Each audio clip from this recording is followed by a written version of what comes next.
मैं भी जागना चाहती हूँ, आप भी जागिए। बुधवार का दिन है, हम लोग उपनिषदों का अध्ययन कर रहे हैं। अभी हम पिछले हफ्ते तक ऐत्रेय उपनिषद हमने कंप्लीट किया है। आज से हम शुरुआत करेंगे तैत्तिरीय उपनिषद की। इसमें वल्ली के हिसाब से इसमें बनाया गया हुआ है। अलग अलग इसमें वल्लियां हैं, शिक्षावल्ली, ब्रह्मवल्ली, उन्हीं के हिसाब से हम इसको आगे बढ़ेंगे। आज हम शुरुआत करेंगे शिक्षावल्ली की। उससे पहले सारे उपनिषद जो होते हैं वो शांति पाठ से शुरू होते हैं। आइए पहले शांति पाठ से शुरू करते हैं इसको। जो तैत्तिरीय उपनिषद में जो शांति पाठ है वो क्या लिखा गया है उसको पढ़ लेते पहले। ओम सं नो मित्रः सं वरुणः सं नो भवत्वयर्मा सं न इन्द्रो बृहस्पतिः सं नो विष्णुरुक्रमः नमो ब्राह्मणे नमस्ते वायो त्वमेव प्रत्यक्षं ब्रह्मासि त्वमामेव प्रत्यक्षं ब्रह्मा वदिष्यामि ऋतं वदिष्यामि सत्यं वदिष्यामि तन्मामवतु तदक्षरमवतु अवतु माम अवतु वक्तारम्। ओम शांति शांति शांति। आइए जो शिक्षावल्ली का प्रथम अनुवाद है उसको हम पढ़ेंगे आज। इसमें जो लिखा हुआ है ये है, ये मैंने पढ़ा अभी। इसका अर्थ क्या है?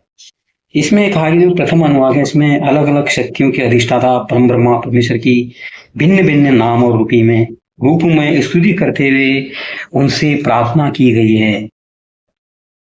अर्थात ये कहा गया है कि समस्त आदिदैविक, आध्यात्मिक, आदि भौतिक शक्तियों के रूप में तथा उनके जो अधिष्ठाता हैं मित्र वर्ण आदि देवताओं के रूप में जो सबके आत्मा अंतर्यामी परमेश्वर हैं, वे सब प्रकार से हमारे लिए कल्याणमय हों। कहीं पर भी दुर्भाव नहीं आप देखिए। हमारी उन्नति के मार्ग में और अपनी प्राप्ति के मार्ग में किसी प्रकार का विघ्न न हो, विघ्न न आने पाए। सबके अंतर्यामी उन ब्रह्मा को हम नमस्कार करते हैं।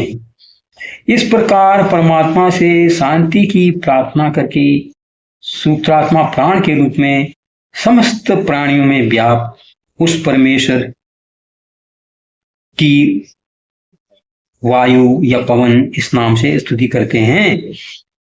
हे शक्तिमान, हे सर्वशक्तिमान, हे सबके प्राणों में बसने वाले वायुमय परमेश्वर, आपको नमस्कार है। आप समस्त प्राणियों के प्राण स्वरूप प्रत्यक्ष ब्रह्म हो, अतः मैं आपको प्रत्यक्ष ब्रह्म के नाम से पुकारूंगा। मैं ऋत के नाम से भी आपको पुकारूंगा। क्योंकि मैं सारे प्राणियों के लिए जो कल्याणकारी नियम है उस नियम रूप ऋतु की आप अधिष्ठाता हो। तथा मैं आपको सत्य नाम से पुकारूंगा, क्योंकि सत्य के अधिष्ठाता देवता आप ही तो हो। वे सर्वव्यापी अंतर्यामी परमेश्वर मुझ सत्य आचरण एवं सत्य भाषण करने की और सत्य विद्या को ग्रहण करने की शक्ति प्रदान करके इस जन्म मरण रूप संसार चक्र से मेरी रक्षा करें तथा मेरे गुरुवर को, मेरे आचार्य को इस सब का उपदेश देकर सर्वत्र उस सत्य का प्रचार करने की शक्ति प्रदान करने की कृपा करें। और इस काम के लिए मैं करता रहूं ऐसा काम, इस काम को करने की मेरी रक्षा करे। यहां मेरी रक्षा करे, वक्ता की रक्षा, इन वाक्यों को दोबारा कहने का अभिप्राय शांति पाठ की समाप्ति को सूचित करता है। 3 बार शांति शांति कहने का भाव है कि आदि भौतिक, आदि दैविक और आध्यात्मिक तीनों प्रकार के विघ्नों का सर्वथा उपशमन हो जाए। भगवान शांति स्वरूप हैं, अतः उनके स्मरण से सब प्रकार की शांति निश्चित ही। यहाँ पर कुछ और चीज नहीं मांगा जा रहा है, उनको बताया जा रहा है आप कौन हो। आप ही यहाँ पर कहा जा रहा है कि सिर्फ सत्य की चाह में जाओ और सत्य को प्राप्त करने के लिए जो साधक है वो कह रहा है मैं अब समझ गया हूँ आप ब्रह्म कौन हो, आप किस रूप में हो, क्या हो, मुझे सब पता है, आप ही सब कुछ हो, आप हर प्राणी में विद्यमान हो, ये सब कहा गया है। यहाँ पर उसको ज्ञान हो गया। अब वो प्रार्थना कर रहा है अपने गुरु की, जबकि आज के तारीख में इतना राग देश होता है, गुरु क्या कर रहा है, शिष्य क्या कर रहा है, कुछ नहीं। सारे गुरु आजकल पैसे लेके अपने शिष्यों को बनाते हैं, जिससे कम पैसे मिलते हैं उसको शिक्षा नहीं देते हैं। यहाँ पर शिष्य भी ऐसे हैं यहाँ पर, जबकि कई शिष्य ऐसे होते हैं आज की तारीख में जो गुरुओं को गाली देते हैं, कुछ नहीं यार बेकार गुरु था, उसने मेरा जीवन बर्बाद किया, ये किया वो किया। आज की तारीख में लोग ये कहते हैं। और यहाँ पर जो शिष्य है उसके भाव भी कितने शुद्ध हैं। वो परमात्मा से, परमेश्वर से प्रार्थना कर रहा है, हे ब्रह्मा, हे परमेश्वर, ये सारी जो ज्ञान है, जो सत्य के बारे में जो ज्ञान है, सत्य क्या है, इसके बारे में पूरा ज्ञान मेरे गुरु को देने की कृपा कर, और ऐसे मेरे गुरु की रक्षा करना। देखो वो अपनी रक्षा के लिए बाद में कह रहा है ऐसे ज्ञान बांटने वाले, सत्य का ज्ञान बांटने वाले मेरे गुरु की रक्षा करना। क्यों करना रक्षा, इसके पीछे भाव लिखा है, उसके पीछे कहा है मेरे गुरु की अगर रक्षा होगी तो सत्य का प्रचार करने पूरी दुनिया में निकलेंगे। क्योंकि लोग सोए हुए हैं, सोए लोगों को जगाना भी तो है। सोए हुए लोगों को जब आप जगाओगे तो हमला भी कर सकते, अरे क्यों उठा दिया, क्यों उठा दिया। आप कभी अपने घर में किसी बच्चे की या किसी की चादर खींचते हो ठंड के दिनों में, वो दोबारा चादर खींचने की कोशिश करता है ना, बड़ा झल्ला पड़ता है आपके, सो देते मुझे, सो देते, क्या कर रहे हैं, करता है। यही चीजें हैं। तो इसलिए शिष्य कह रहा है कि मेरे गुरु की रक्षा भी करना, क्योंकि उसको सत्य फैलाना है।